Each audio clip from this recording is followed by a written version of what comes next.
You know, those kids have been inspired by one particularly powerful young woman. In fact, by many particularly powerful young people. But it started with this particularly powerful young woman who decided at some point that she was going to pull herself out of school. Greta Thunberg's her name, and take herself out of school, make herself a sign, and go sit on the front steps of the Swedish parliament. Very simple, very similar to this place.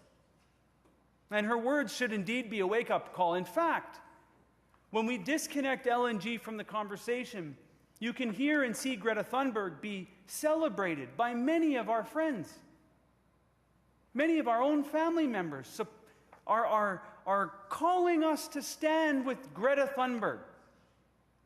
And yet somehow the cognitive dissonance in this place, the disconnection, the misinformation, the misdirection, the miscalculation of this place allows us to disconnect for just the brief moment in time so that we can be wooed by only part of this debate, the dog whistle part of this debate. So she says, Greta Thunberg says, I am doing this because nobody else is doing anything. How sad is that a 15-year-old can say with some certainty that she's doing this because nobody else is doing anything? She says, it is my moral responsibility to do what I can. So what is our moral responsibility? Do we share in Greta Thunberg's moral responsibility to do what we can? I think so. She says, I want politicians to prioritize the climate question, focus on the climate, and treat it like a crisis. It is a crisis. She says, I have my books here, but I'm also thinking, what am I missing? What am I going to learn in school? Facts don't matter anymore. Politicians aren't listening to the scientists, so why should I learn?